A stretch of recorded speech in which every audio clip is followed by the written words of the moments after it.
Oke. Eee, kita ada 2 mata sebenarnya 3 ya. Yang pertama itu ada SN yang nanti mungkin mudah-mudahan kita bisa diskusi pada hari Senin, kalau nggak salah jam 8 saya dikasih waktu. Kemudian yang satunya lagi mungkin kita, pada hari ini kita cukupkan 2 materi ya, yaitu CKD sama, ISK. Insyaallah tidak terlalu lama ganggu waktu istirahat kalian. Ya kita mulai dengan, chronic kidney disease ya. Sebagaimana diketahui bahwa chronic kidney disease CKD ya istilahnya yang sering kalian, apa, sebut-sebut di situ kalau kadang-kadang, pada pasien sendiri sudah dibikin CKD-CKD, tapi sebenarnya kalau bahasa Indonesianya adalah penyakit ginjal kronik atau PGK ya. Sebenarnya CKD ini secara definisi adalah adanya kelainan struktur, ya, dan fungsi. Jadi berbeda dengan AKI kemarin yang mungkin hanya kelainan fungsi tanpa ada kelainan struktur. Jadi pada CKD biasanya bisa merupakan kelanjutan dari AKI, di mana fungsinya yang tidak kembali baik, kemudian sudah menyebabkan kerusakan struktur, dan ini terjadi selama lebih dari 3 bulan. Ya, dan tentunya kelainan ini sudah berimplikasi pada, kesehatan, artinya pasien mempunyai keluhan pada, saat, dia datang. Jadi biasanya keluhan dari CKD ini karena yang tertumpuk itu adalah urium. Nah, urium itu menyebabkan pasien jadi mual, lemas, muntah ya. Nah, ini perlu, definisi ini saudara, ketahui dan tekankan ya. Jadi kalau saya bikin jadi pertanyaan ini sudah sangat mudah. Artinya kalau seandainya saya bilang, AKI akan berlanjut menjadi CKD atau PGK, syaratnya adalah adanya abnormalitas dari struktur, abnormalitas dari gangguan fungsi, dan ini sudah berlangsung 3 bulan yang berefek atau memberikan gejala, ya. Jadi ini tolong ditekankan benar di definisi ini. Jadi pada pasien-pasien dengan, abnormalitas dari struktur maupun fungsi ini juga, ada beberapa definisi, tetapi sebenarnya definisi itu sendiri tidak begitu berbeda, jauh berbeda, di mana ada definisi yang mengatakan ada beberapa marker kerusakan ginjal, contohnya ya kalau kalian yang biasa dengar itu urium kreatinin atau EGFR, ya jadi sekali lagi harus punya itu ya, punya, kalkulator EGFR itu, kemudian juga ada marker-marker lain seperti sistatin C ya, kemudian ada lagi marker-marker yang lain. Jadi tidak hanya penurunan GFR.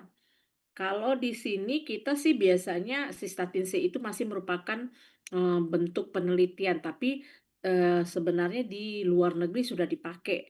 Jadi harus ada marker dari kerusakan ginjal itu sendiri, baik itu ada bisa sistatin, TGF ya, TNF, itu banyak sekali, dan adanya penurunan fungsi ginjal serta, nah ini KDIGO menetapkan bahwa adanya albumin dari di urin itu sudah salah satu bentuk tanda adanya kelainan struktur dari ginjal. Jadi kalau seandainya saya tanya di sini, pada kondisi apakah, CKD sudah dapat kita curigai selain penurunan fungsi dari ginjal, ya, atau penurunan dari GFR, glomerular filtration rate, adalah salah satunya adalah albumin atau albumin urea, HCR, albumin creatinine ratio. Oleh karena itu, CKD ini sekarang didefinisikan berdasarkan penyebabnya, ya, kemudian penurunan laju filtrasi glomerulus atau GFR, dan adanya albumin nuria dengan dilakukan pemeriksaan albumin creatinine ratio. Ini konsepnya. Jadi kalau, kita lihat ya, pasien itu bisa datang pada kondisi apapun, bisa pada kondisi hanya peningkatan ya, peningkatan faktor risiko ya, mungkin ini perlu kita lakukan screening. Nah, biasanya juga pada kondisi normal ini kita ketahuan adanya CKD ini pada kondisi screening. Nah, faktor risikonya apa? Nah, nanti kita lihat ya. Atau justru sudah ada kerusakan sehingga kita harus melihat apakah pasien ini akan kita upayakan supaya terjadi progresivitas pemburukannya lebih cepat. Demikian juga kita juga harus mempersiapkan apakah pasien ini sudah ada komplikasi sehingga membutuhkan suatu terapi pengganti atau replacement. Ya, replacementnya biasanya apakah itu dialisis ataupun transplantasi. Ini kriteria CKD. Dikatakan minimal kelainan ini ada di 3 bulan. Jadi kalau belum 3 bulan, itu biasanya kita masih sebut AKD atau Acute Kidney Disease. Di bawah 1 minggu atau 7 hari itu adalah AKI. Jadi dalam perjalanannya AKI, kalau nggak sembuh-sembuh juga, nggak ada perbaikan juga, fungsi ginjalnya berubah dah menjadi AKD. Setelah 3 bulan, kemudian kita temukan adanya kelainan struktur, ini kita sebut dengan AKI. Apa marker-marker yang bisa kita gunakan untuk CKD ini? Nah ini ya, ada albuminuria. Nah albuminuria ini sudah masuk dalam kategori KDIGO, di mana ini adalah poin C ya. Jadi A, C, G, A. Jadi poin A. Jadi untuk mendiagnosa pun kita sekarang tidak lagi pakai CKD state 5, tapi kita pakai nanti PGK atau CGAT-D, G berapa, itu G itu menunjukkan adalah GFR-nya, penurunan fungsi, glomerulus-nya, dan A-nya adalah albuminuria.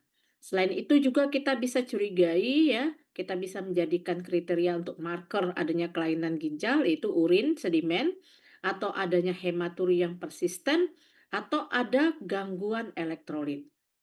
Nah, kalau yang abnormalitas dari histologi tentunya agak sulit kita karena biasanya pasien yang tenang-tenang saja tidak ada keluhan kan tidak mau kalau dibiopsi karena menyakitkan, ini sifatnya invasif ya. Atau kalau mau dilakukan imaging juga boleh, tetapi ini kan mahal, masih suatu barang yang langka di Indonesia, termasuk juga riwayat transplantasi. Sedangkan EGFR sendiri biasanya kita hitung ya, itu berdasarkan kriteria, Cook-Galt, tapi juga bisa kita sekarang sudah ada kalkulator, di mana terjadi, laju filtrasi glomerusnya itu di bawah 60 milimeter per menit per 1,73 milimeter per luas tubuh ya. Nah, ini tadi perjalanannya ya. Jadi dari aki, nah terus lebih luas lagi, sebelum 3 bulan kita sebut dengan AKD. Tetapi nanti setelah 3 bulan dia akan berubah dari CKD. Nah, ini struktur inilah yang kemudian yang menjadi utama untuk adanya CKD. Di mana ini juga bisa kita lihat dari albuminurianya. Jadi pada AKD dan pada AKI kemungkinan tidak ada albuminuria. Seandainya ini saya jadikan pertanyaan, saudara bisa menjawabnya ya. Karena berharap saya bahwa kalau seandainya saya tanya, albuminuria biasanya ada pada kondisi CKD, tidak akan kita temukan pada AKD ataupun pada AKI, kecuali mungkin memang sebelumnya sudah ada riwayat-riwayat kelainan struktur seperti adanya, piuria, hematuri, nah ini, oke. Sehingga pada, pada gagal ginjal kronis atau, PGK, penyakit ginjal kronis, itu biasanya kita menulisnya adalah, C, CGA. Jadi C ini penyebab. Bisa jadi karena ginjalnya itu kelainannya karena diabetes, kita sebut dengan nefropati diabetik, bisa jadi karena hipertensinya, nefrosklerosis hipertensi, bisa jadi karena keracunannya, nephrotoxicity ya, bisa juga karena batu atau nefropati obstruktif. Kemudian E, ini berdasarkan penilaian kita, berapa sih sebenarnya laju filtrasi glomerulus, dan yang terakhir adalah albuminuria.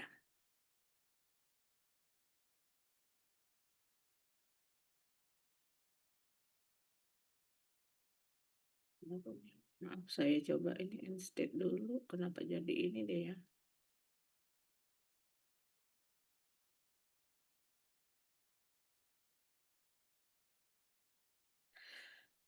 Nah, ini tadi faktor-faktor resiko. Kalau dilihat ya, secara umum faktor risiko itu ada faktor risiko yang bersifat umum. Nah, ini ada hipertensi, di sini ada diabetes, ada penyakit-penyakit kardiovaskular, atau ada penyakit-penyakit aki atau AKD yang lebih dahulu mendahulinya, ya sebelumnya sudah ada. Atau memang pasiennya pernah mempunyai riwayat bukan datang ke kita, tapi sebenarnya dia sudah pernah mengalami penyakit-penyakit, di daerah, traktus urinarius, mungkin apa struktur ginjalnya yang berubah ya, atau ada batu ginjal, atau mungkin juga ada kondisi-kondisi di mana habis melahirkan. Nah, ini yang sering kali kita lupa bahwa pasien-pasien preeklamsi atau eklamsi, sejawat kita spesialis penyakit, spesialis penyakit obstetrik ginekologi kadang-kadang kan tidak lihat lagi ya, dan pasiennya kemungkinan setelah melahirkan tidak kontrol lagi. Nah, inilah yang kemudian datang ke kita sudah terjadi, CKD. Ini ada kejadian pasien saya kemarin, itu dia rupanya mengalami preeklamsi 2 tahun yang lalu. Tapi karena sudah oleh bidan ya, melahirkan dengan bidan, kemudian bidannya ada sih menyuruh tetapi tidak, diindahkan oleh pasien karena pasien merasa ya tidak ada apa-apa. Atau mungkin justru iatrogenik. Nah, ini obat-obat yang bersifat nefrotoksik. Saya mohon saudara mencari ini, obat-obat apa aja yang bersifat nefrotoksik. Biasanya terutama adalah antibiotik dan analgetik. Nah, sama dengan kemarin PR yang saya bikin ya. Jadi carilah obat-obat apa yang menyebabkan nefrotoksik dan pada, orang-orang yang mungkin akan berisiko untuk gagal ginjal.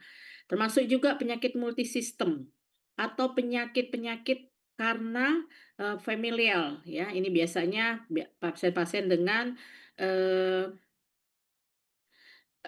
ginjal polikistik ya. Jadi, ini bersifat, genetik yang diturunkan. Nah, satu lagi yang mungkin kita suka lupa adalah pajanan atau paparan dari, pekerjaannya. Nah, ini seringkali adalah pasien-pasien yang bekerja di pabrik ya, yang kemudian atau juga yang bekerja di, perkebunan yang suka menggunakan pestisida. Ini tolong diingat, jadi karena ini bisa aja jadi pertanyaan saya ya, apa faktor resiko yang bersifat umum ya, atau yang bersifat pajanan pekerjaan ya, ataupun yang bersifat, iatrogenik, ya ini ya saudara sudah harus ingat ini membedakannya. Ini faktor resiko. Di mana faktor resiko untuk CKD ini merupakan, kategori C atau cause atau penyebab. Selain, itu juga sudah pernah diteliti bahwa diabetes dan hipertensi menempati peringkat utama terjadinya, gagal ginjal. Jadi kalau biasanya pasien dengan gagal ginjal kalau kita tanya ada riwayat diabetes, biasanya pertanyaan saya 2 aja, ada riwayat diabetes, ada riwayat hipertensi, nah ini sudah ketemu. Sementara kalau untuk penyakit-penyakit herediter, penyakit-penyakit, primer di ginjal, itu jarang ya, walaupun tidak menutup kemungkinan ada terjadi. Kalau ini nanti mungkin, saya tidak akan tanyakan kalau persen-persen ini karena saya juga nggak tahu, tapi apa yang, didapatkan dari data ini sama dengan data yang didapatkan di Indonesian Renal Registry. Ini adalah, apanya kita dari Pernefri di mana kita mengumpulkan data se-Indonesia. Ternyata sama, penyebab utama itu adalah hipertensi dan diabetes ya. Di mana hipertensi menempati 35%, sedangkan diabetes 29%. Apa yang kita lakukan pada pasien-pasien dengan curiga gagal ginjal, yaitu mengasesmen laju filtrasi glomerulus atau GFR-nya. Nah, ini biasanya, kita lakukan setelah kita mendapatkan nilai kreatinin yang tidak normal. Jadi kalau untuk mengkonfirmasi adanya EGFR, kita perlu lakukan pemeriksaan-pemeriksaan marker dari kerusakan ginjal. Salah satunya adalah sistatin C. Ya, kalau saya tanya nanti nih, apa, marker ya, marker kerusakan ginjal, nah maka jawabannya adalah sistatin C. Dan tentunya konfirmasinya adalah satu lagi dengan USG, TUG. ultrasonografi traktus urogenital. Ini yang biasa saudara lakukan dulu waktu belum ada aplikasi ya. Kita harus lakukan perhitungan GFR berdasarkan Cockcroft-Gall ini formula, yaitu 140 dikurang umur dikali berat badan dibagi 72 kali serum kreatinin. Berapa ya? Dan ini khusus untuk wanita dikali lagi 0,85. Walaupun ini sudah boleh dikatakan sudah ada aplikasinya sejak ditemukannya CKD-EPI ya, yang berdasarkan kreatinin, nah yang bahkan sudah ada aplikasinya, tapi saudara harus tetap ingat ini. Karena kadang-kadang ada aja tuh yang iseng, termasuk saya nanti iseng, bagaimana menghitung EGFR berdasarkan formulasi Cockcroft-Gall. Jadi ini harus dihafal tetap ya. Walaupun mungkin saya bilang sudah ada aplikasi itu ingin cepat aja, tapi dasarnya saudara harus tahu bahwa ini berdasarkan berat badan, berdasarkan serum kreatinin dan biasanya pada wanita dikali 0,85. Jadi rumus ini tetap harus saudara hafalkan. Nah, ini sudah ada kalkulatornya sih sebenarnya, tapi tetap yang awal harus tetap ingat ya. Ini biasanya ingin cepat aja ya. Kemudian yang ketiga, setelah penyebabnya diketahui, setelah kita ketahui memeriksa EGFR-nya, kita lakukan evaluasi albuminuria.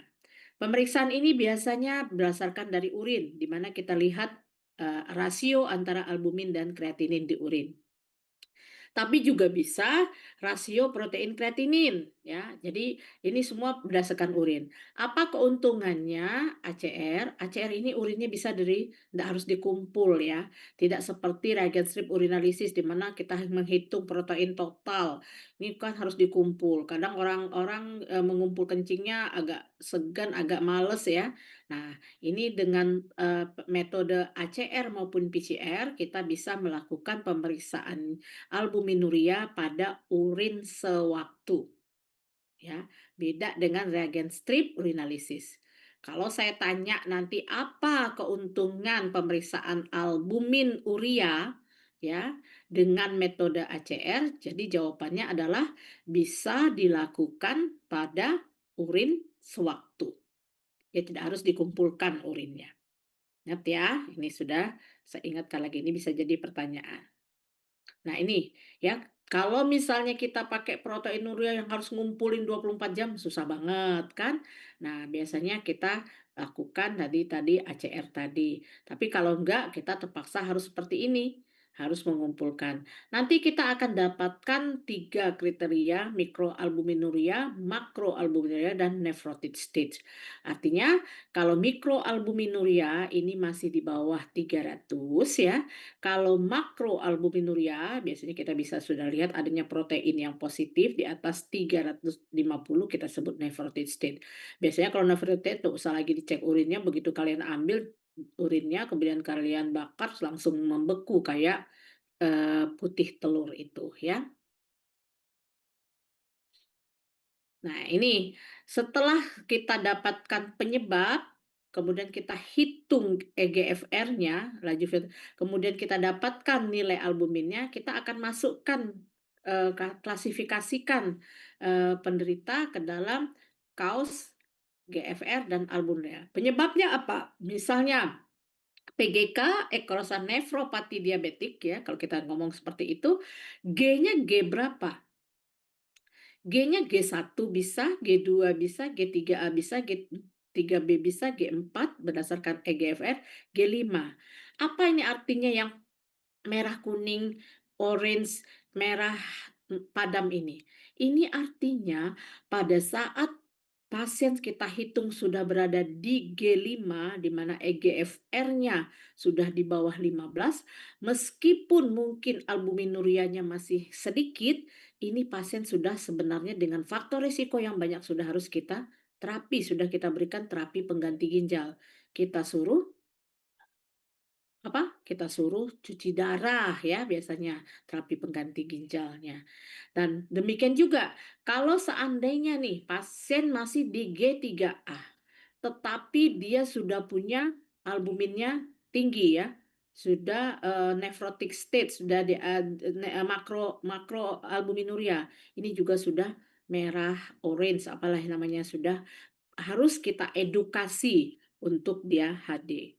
Karena pasien ini kadang-kadang sangat sulit untuk menerima dianya harus menerima terapi pengganti ginjal.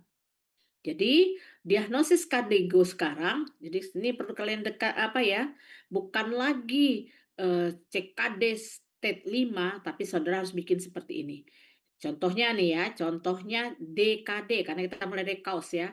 Diabetic Kidney Disease, G3A, berarti ini berapa penurunannya? Nah, kita lihat ke sini, ya. 3A berarti dia EGFR-nya antara 45 sampai 50. Ini memang harus saudara hafal ini, nggak bisa ya. Di bawah 15 itu G5, 15 sampai 29, G4 ya, 30 sampai 44. Saya sendiri kadang-kadang juga suka lupa, tapi untuk memudahkannya bahwa di bawah 15 itu sudah G5. Nanti naik tuh 15-15 ya. Nah, kemudian yang normal adalah di atas 90. Jadi kita bikin G3A, berarti di sini di atas 30 ya. A1 itu apa? A1 artinya dia masih punya mikroalbuminuria. Ya. Jadi ini kemudian kausanya penyebabnya adalah DKD ya. Jadi penyakit ginjal kronik boleh kita bikin seperti itu. Juga lagi pakai stadium 1, 2, 3, 4, 5 tapi kita pakai penyakit ginjal kronik stadium G3A A1 et causa ini. Nah, ini apa bedanya? Ini ND ini adalah non dialisis, belum memerlukan dialisis. Biasanya kita mendialisis atau memberikan terapi pengganti ginjal kalau sudah di bawah 15 atau G5 ya. Kemudian HD ini artinya hemodialisis. Berarti pasiennya sudah mendapat terapi pengganti ginjal berupa hemodialisis yang pakai mesin ataupun sudah menggunakan peritoneal dialisis. Artinya peritoneal dialisis adalah pakai cairan perut. Nah, ini nanti, harus saudara hafalkan karena sampai saat ini, kakak-kakak saudara sendiri baru kemarin terpapar. Masih juga bikin CKD stage 1, CKD stage 2, nggak ada lagi itu. Sekarang kita pakai CKD stage G berapa, A berapa, baru penyebabnya ya. Nah, ini keluhan-keluhan. Bayangkan ya, keluhan-keluhan ini boleh dikatakan nggak ada yang spesifik untuk ginjal. Lemas, orang nggak makan aja lemas, nafasnya pendek, orang, jantung aja juga nafasnya pendek atau orang ada kelainan paru. Kemudian ada sakit-sakit tulang. Nah, ini kan juga sering pegel-pegel ya, jadi nggak ada yang suatu, yang jelas, bahwa dia menderita ginjal. Nah, paling ini ya, paling yang bisa kita lihat adanya penurunan selera makan. Ini karena pengaruh dari uremianya atau ada sembab ya, atau ada muscle cramp. Nah, ini yang biasanya dikeluhkan oleh pasien. Nah, kalau ini saya jadikan pertanyaan ini juga enak ya. Keluhan-keluhan dari PGK tidak spesifik, tetapi yang paling sering kita dapatkan adalah penurunan selera makan ya, kemudian mungkin ada muscle cramp ya, kemudian ada gatal-gatal. Jadi siapa yang ada gatal-gatal, padan kulitnya bagus, hati-hati ini uriumnya sudah tinggi. Nah, ini beberapa, terapi yang bisa kita hindari atau kita suruh hentikan pada pasien-pasien yang mungkin kita sudah curiga ada gangguan fungsi ginjal dengan lifestyle ya, modification. Apa itu? Makanan yang sehat, aktivitas, kita stop merokok, ini semua ya, bukan hanya pasien ginjal, pasien, diabetes pun harus kita lakukan itu. Nih, lifestyle modification ya. Nah, nanti ini bisa aja walaupun, saya tanya misalnya, apa target dari lifestyle modification yang, berdasarkan pengontrolan tekanan darah. Nah, ini ya, tetap harus tekanan darah sistoliknya di bawah 120. Jadi nggak ada tuh ceritanya tetangganya atau orang tuanya bilang, "Tensi saya sudah di atas 140 itu normal karena saya sudah tua." Nggak ada cerita. Tetap tekanan darah sistolik harus di bawah 120. Dan biasanya pada orang-orang yang sudah kita gangguan fungsi, ginjal, kita harus batasi proteinnya 40 gram ya. karena ini, 0,8 gram per kilogram berat badan. Biasanya juga yang pada pasien-pasien yang lebih berat lagi ya, kita berikan low protein, tapi ini sangat menyiksa karena ini harus ditambahkan dengan asam amino esensial yang belum ditanggung oleh BPJS. Jadi, eee, lifestyle modification atau lifestyle factor yang bisa kita lakukan, nah ini tolong saudara hafalkan ya, yaitu bisa berupa aktivitas fisik yang diharapkan 150 menit ya per minggu, kemudian pembatasan protein, pembatasan garam, dan pengontrolan tekanan darah ya. Ini bisa jadi pertanyaan. Nah, bagaimana ya mengobatinnya? Yang pasti kita pada pasien yang sudah ada gangguan fungsi ginjal, kita atau mencegah jangan sampai progresivitasnya menjadi cepat. Ya, misalnya kita dapatkan pasien, misalnya masih di G3A, jangan dia dalam waktu singkat, kemudian dia penyebabnya adalah hipertensi atau diabetes, gula darahnya tinggi terus, tensinya tinggi terus, nanti datang ke kita sebulan lagi sudah di G4 atau bahkan di G5. Caranya ini tadi, kontrol tekanan darah, kontrol gula darah, karena memang dua ini faktor yang paling banyak, serta modifikasi faktor risiko lainnya. Kemudian bagi yang sudah CKD grade 4, apalagi yang harus kita lakukan? Prevent komplikasi. Kita cegah jangan ada komplikasi dari CKD itu. Apa komplikasinya? Yaitu CKD MBD, adanya kelainan tulang, ya. Chronic kidney disease, mineralobone disease. Jadi ada kerusakan ginjal yang menyebabkan gangguan atau penyakit mineral dan tulang. Anemia ataupun adanya gangguan elektrolit. Nah, satu lagi adalah prevent kardiovaskular, ya, serta kita, persiapkan pasien itu untuk dialisis transplantasi, ya. Nah, ini pengobatan harus saudara hafalkan berdasarkan state-nya pasien, ya. Bisa aja pertanyaan saya, bagaimana prevensi atau, mencegah komplikasi dari CKD, apa-apa aja yang perlu kita cegah ya, pada pasien-pasien CKD komplikasinya. Nah, ini bisa jadi pertanyaan ya.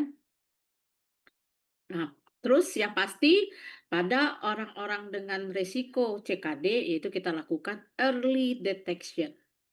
Nah, early detection yaitu kalau misalnya mendelay progresivitas itu dengan obat antihipertensi. Tapi juga bisa mencegah ya adanya uremia kalau pada pasien-pasien yang sudah ada uremik biasanya ada anemia dan pada osteoartritis ya.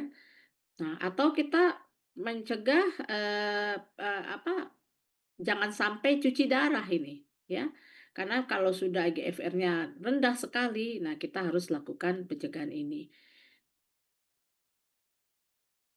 Nah, yang pasti pada pasien-pasien dengan, hipertensi, kita harus menurunkan dengan sangat ketat tekanan darah.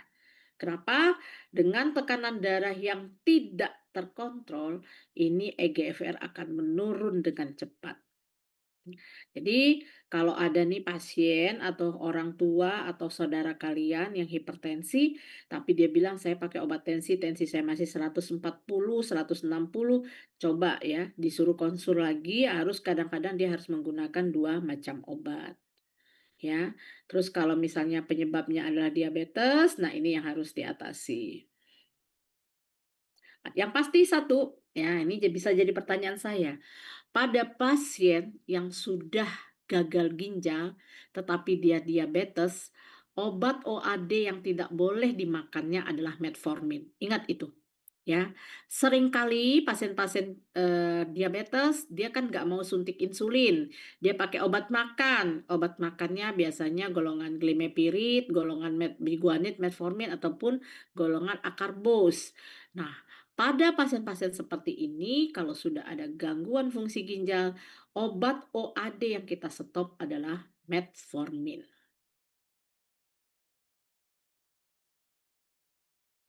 Sedangkan kalau dia mendapat sulfonylurea ataupun insulin, biasanya pada pasien yang sudah CKD kita lakukan penghitungan kembali atau adjustment dose ya, karena dosisnya harus kita rendahkan. Biasanya Pasien-pasien diabetes yang sudah jatuh ke ginjal, gula darahnya cenderung terkontrol dengan baik. Nah, inilah kadang-kadang yang kita jadi masalah karena pasien dengan bangganya menyatakan bahwa gula darah saya terkendali, Dok.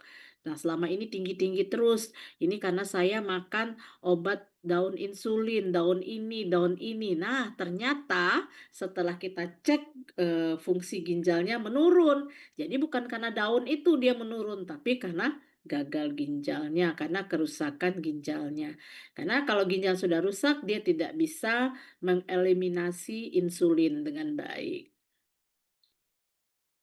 Nah, ini pengobatan-pengobatan yang juga kita lakukan pada saat kidney tidak berfungsi lagi. Biasanya kalau kidney fungsi itu kan adalah sebagai balansnya natrium, jadi seringkali pasien-pasien kita hiponatremi, ya, kemudian hiperkalemi karena kaliumnya tidak bisa keluar, ya, atau pasiennya mengalami asidosis, itulah makanya kita berikan Big Nut. Kemudian pasiennya juga akan mengalami gangguan metabolisme fosfat dan satu lagi pasiennya mengalami gangguan eritropoietin karena tidak adanya eritropoietin, ya. Ini juga seringkali saya tanyakan, kenapa pada pasien-pasien CKD seringkali terjadi anemia? Penyebabnya adalah gangguan eritropoiesis. Kenapa? Karena salah satu fungsi ginjal adalah menghasilkan eritropoietin dan ini pada pasien dengan gagal ginjal biasanya eritropoietinnya sudah menurun sehingga proses eritropoiesis juga terganggu. Akhirnya dia mengalami, anemia. Kapan dipertimbangkan? Nah, nih saudara kan nanti sih sebagai dokter umum pasti akan menemui pasien ini banyak di lapangan ya, karena yang menjadi lini pertama itu adalah saudara.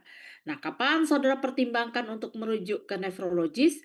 Ini bila ada 1, 2, 3, 4, 5, 6 hal ini. Itu apa, ada proteinuria yang tidak bisa, tidak jelas ya, ACR-nya sampai di atas 250, sudah dikasih golongan ACE masih juga enggak apa. Atau ada hematuri, atau ada diabetes dengan makroalbuminuria, jadi proteinnya bisa sampai positif 4 gitu ya. Atau ada batu ginjal, atau nah ini penurunan fungsi ginjal, Kak. Biasakanlah pada pasien-pasien itu, kalau pasien saudara jangan dibiarkan fungsi ginjalnya nggak dicek. Cuman pada saat bertemu pertama sudah itu setahun yang akan datang. Minimal 3 bulan atau 6 bulan sekali. Sehingga kita bisa evaluasi dengan baik. Atau hipertensi. Nah, ini juga bisa ya jadi pertanyaan saya ya. Kapan indikasi saudara merujuk seorang pasien ke ahli ginjal? Biasanya kita akan merujuk pada saat laju filtrasi glomerulus sudah di bawah 30. Kalau itu saudara lihat stage-nya itu sudah stage 4 dan G5. Pasien dengan PGK stadium 5 biasanya kita harus persiapkan inisiasi untuk terapi pengganti ginjal. Terapi pengganti ginjal kita hanya 3 ya. Transplantasi ginjal, tentunya ini sangat sulit sekali apalagi mencari donor, dan yang kedua dialisis. Dialisis itu ada 2, yang menggunakan mesin yang kita sebut dengan hemodialisis, yang menggunakan cairan perut kita sebut dengan peritoneal dialisis. Nah, ini juga bisa jadi pertanyaan saya ya. 3 modalitas pada pasien CKD yang sudah memerlukan terapi pengganti ginjal. 3 modalitasnya adalah transplantasi ginjal, hemodialisis, dan peritoneal dialisis. Nah, biasanya ini kita lakukan pada kondisi laju filtrasi glomerulus sudah di bawah 5 mili ya. Walaupun tidak ada gejala, jadi gejala uremikum itu biasa sepertinya anoreksia, mual muntah seperti saya bilang tadi. Atau pada laju filtrasi glomerulus kurang dari 10 ya, tetapi pasien sudah ada gejala uremia. Atau justru pasien-pasien ini kita pertimbangkan inisial HD kalau sudah ada edema paru, hiperkalemi, asidosis. Nah, khusus untuk nefropati diabetik ya pada pasien-pasien dengan diabetes biasanya sudah kita siapkan untuk cuci darah bila laju filtrasi glomerulus di bawah 15 atau pada hipertensi yang tidak terkontrol. Jadi ini tolong saudara hafalkan karena bisa aja jadi saya pertanyakan ya, saya jadikan pertanyaan ini. Inilah 3 modalitas tadi, mau hemodialisis atau mau peritoneal dialisis. Karena yang namanya terapi pengganti ginjal dengan transplantasi atau cangkok ginjal itu sangat-sangat sulit sekali. Modalitas kita yang tersedia adalah hemodialisis dan peritoneal dialisis. Apa bedanya yang dua ini? Yang satu pasiennya harus datang ke rumah sakit, kita yang menyiapkan, kadang sementara peritoneal dialisis pasiennya harus mandiri karena pembersihan darahnya melalui cairan perut. Sedangkan kalau hemodialisis, pembersihan darahnya melalui alat yang sudah masukkan darah ke situ dengan dialisat yang ada di sana. Demikian saya kira untuk, kuliah CKD. Kita bisa lanjut kira-kira?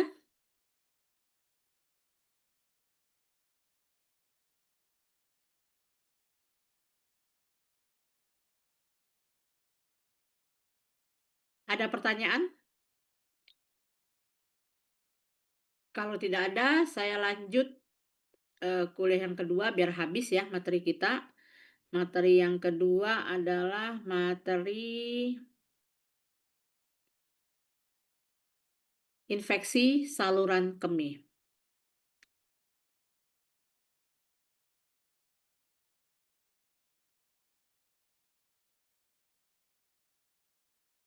Infeksi saluran kemih ini sebenarnya sih nggak terlalu banyak beda sama, infeksi pada, eee saluran kemih atas atau pyelonefritis yang kita belajar kemarin ya.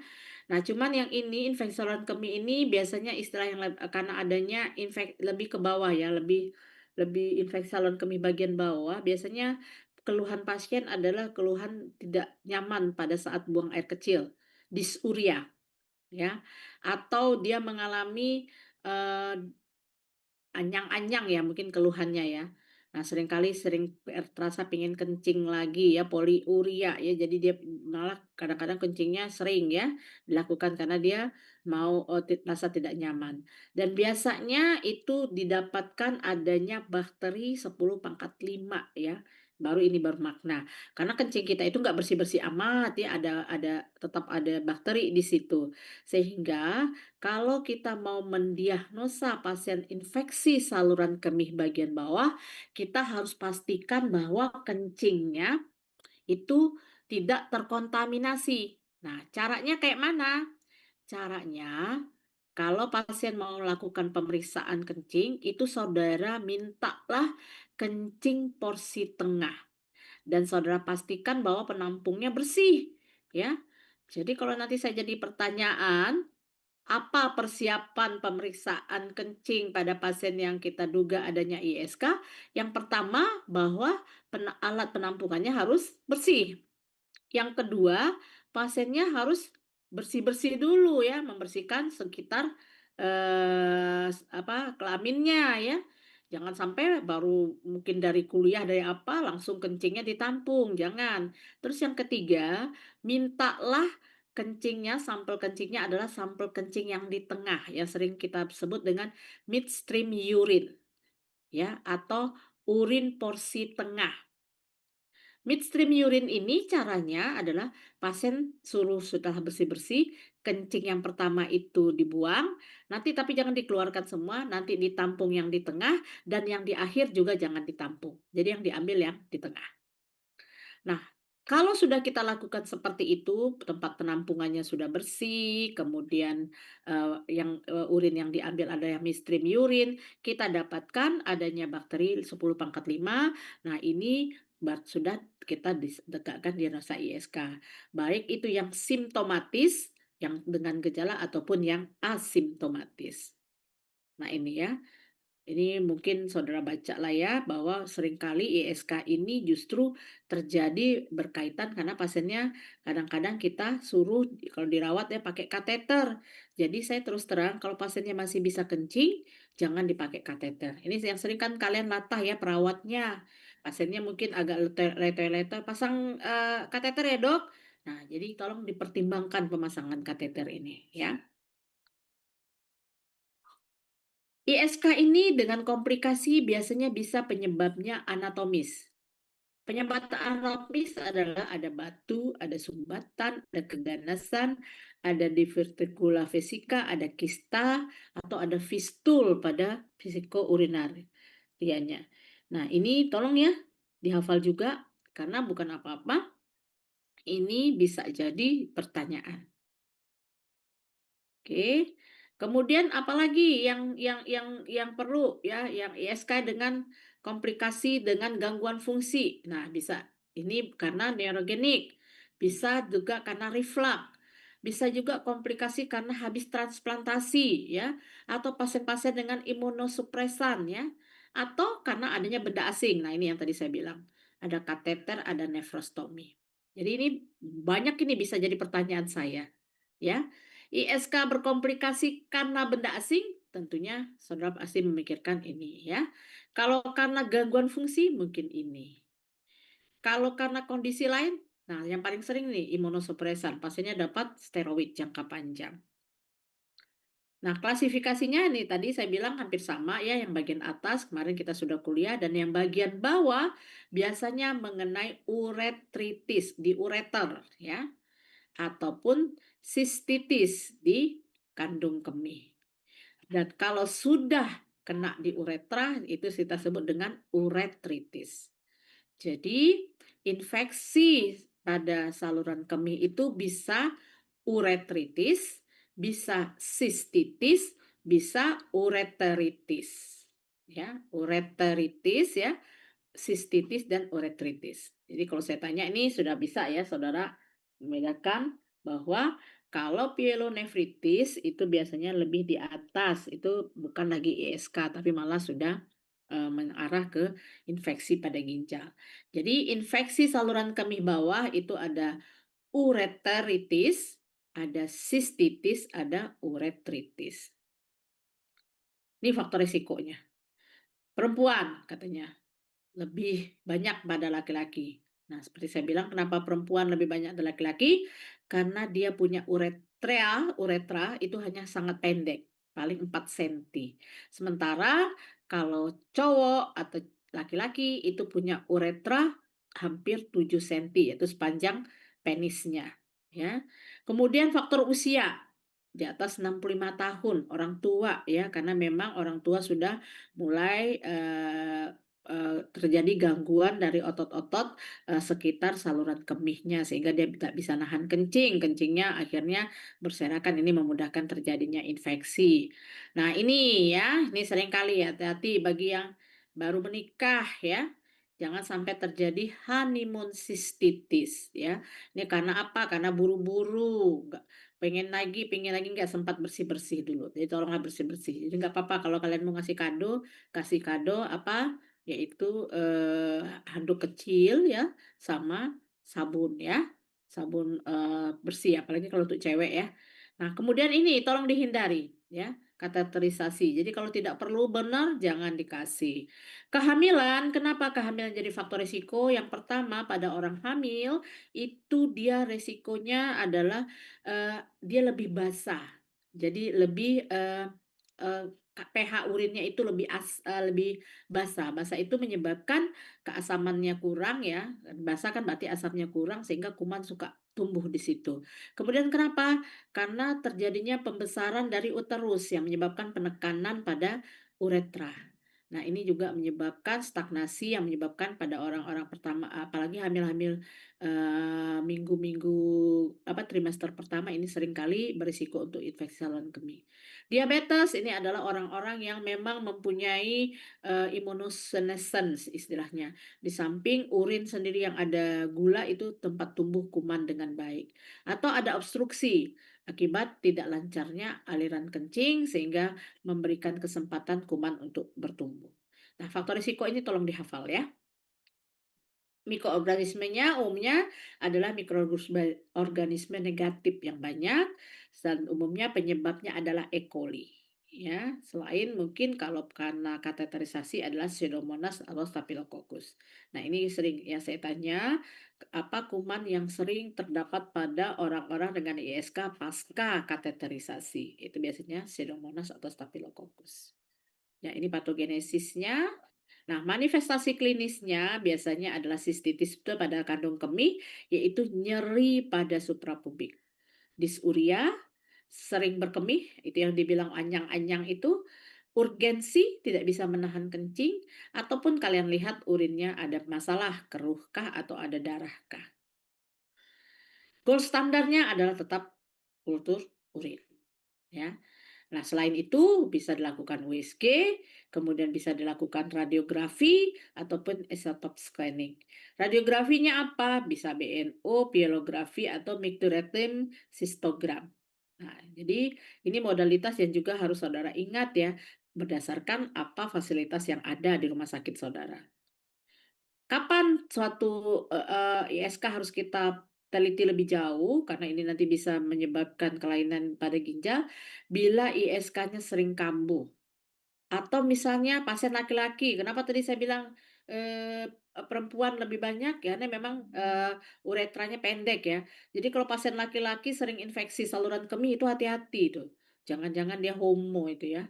Nah, atau memang dia punya perilaku seks yang nggak benar, atau memang jorok banget ya, tapi rasanya sejorok-joroknya asal, dia bisa bersihkan ya, apalagi penisnya, nah nggak mungkin dia akan melalui infeksi, ya.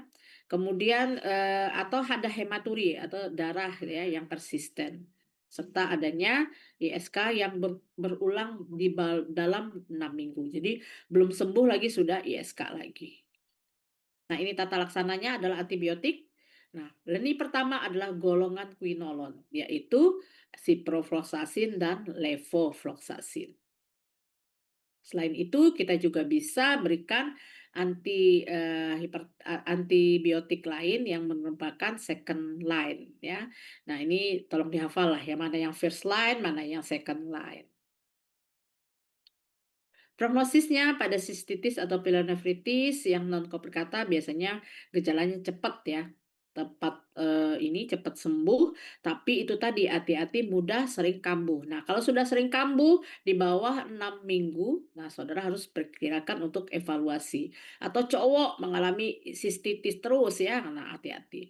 Karena ISK yang simptomatis berulang biasanya terjadi pada anak dan pada orang dewasa dengan adanya uropati obstruktif atau mungkin ada kelainan persarafan neurogenic bladder atau kelainan struktur ginjal atau dia adalah diabetes mellitus. Kenapa ini harus dievaluasi? Karena akan menyebabkan jaringan parut pada ginjal yang akhirnya berakhir pada penyakit ginjal kronik. Demikian saya kira selesai kuliah kita yang 2 ini, berarti kita tinggal ketemu hari Senin untuk diskusi.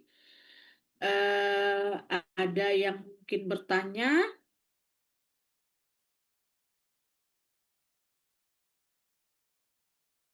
Untuk bahannya saya mungkin, nanti kirim ke Alim ya.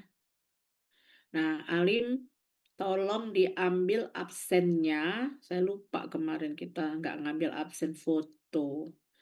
Jadi, tolong diambil absennya pakai foto dan pakai on cam. Nah, terserah, Alimlah yang bikin apa, karena nanti kalau seandainya terfoto tidak ada on cam, nah saya nggak salah ya kalau seandainya nanti saya laporkan ke sekpronya bahwa ini mungkin nggak ikut kuliah saya. Silakan Alim sendiri yang ada yang melakukan aba-aba.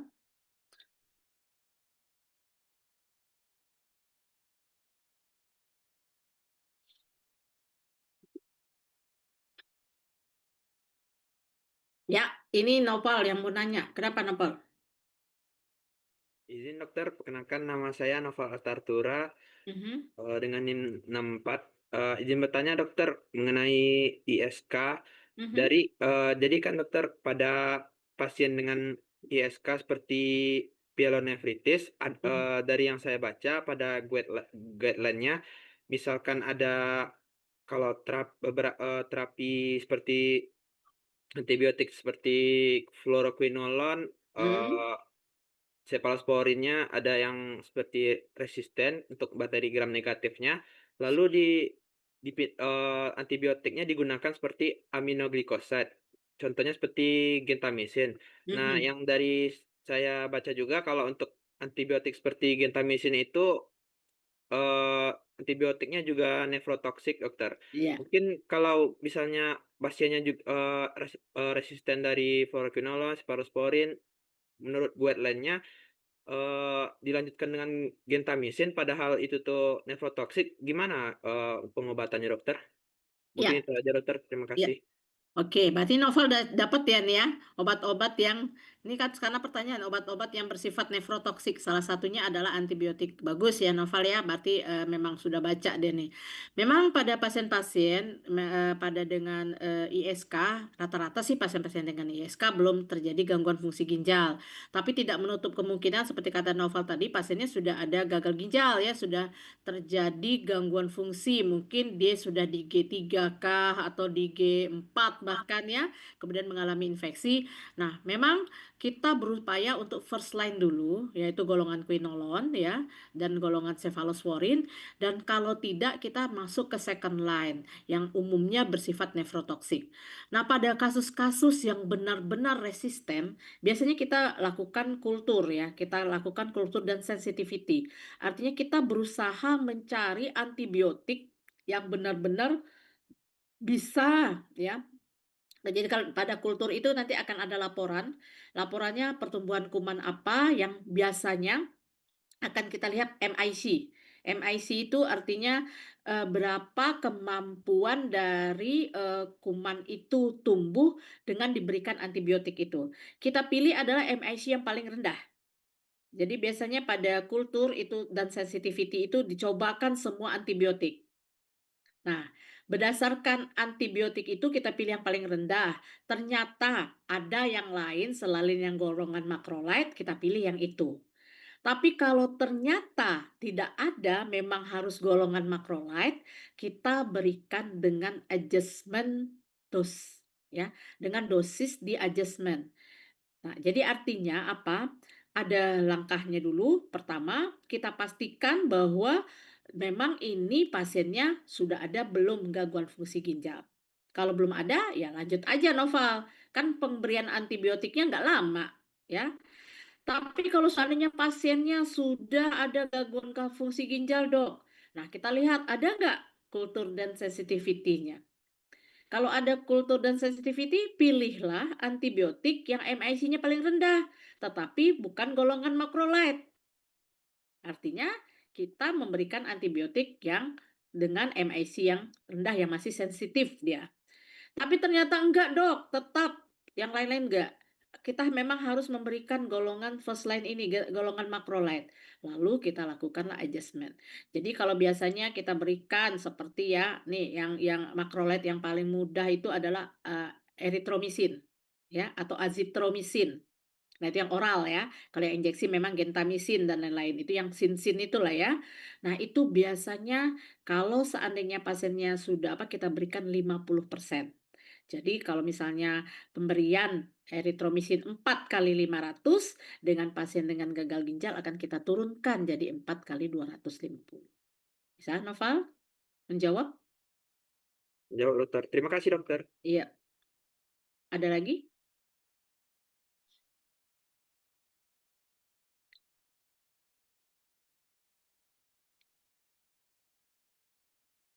Saya juga belum absen ini sebenarnya di rumah sakit.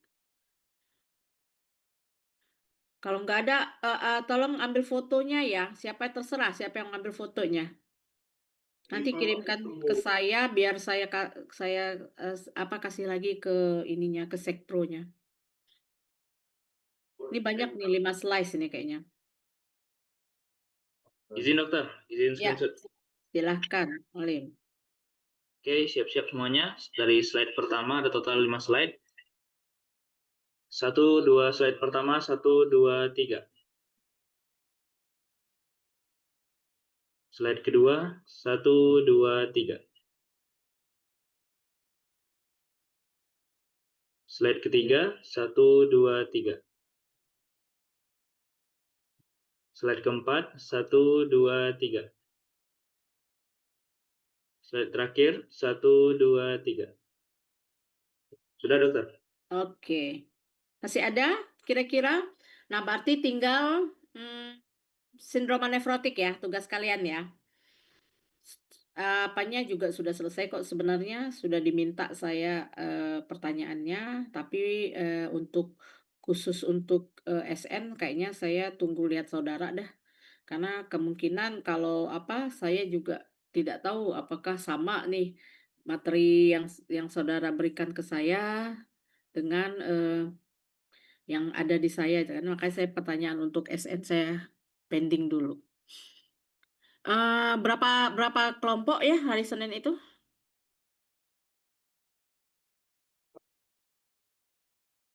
Izin ada 3 kelompok, dokter. Boleh itu sudah bikin PPT-nya ya? Sedang dipersiapkan, dokter. Oh ya, nanti, kalau bisa kirim ya PPT-nya ya, Alip ya, ke saya. Nah, kan saya kan 1 hari sebelum kuliah atau beberapa jam setelah itu saya terlambat. Maaf karena memang karena, harusnya saya pengennya sih kemarin, tadi itu minta hari Sabtu, ternyata katanya nggak bisa juga, ya udah akhirnya ini, nanti slide-nya saya kasih ke Alim yang untuk yang ini, yang 2 materi ini.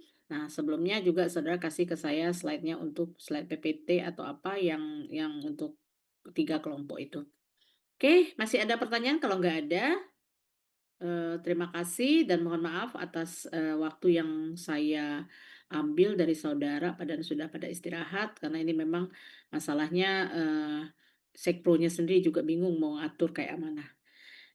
Saya mohon maaf dan, saya akhiri dengan assalamualaikum warahmatullahi wabarakatuh.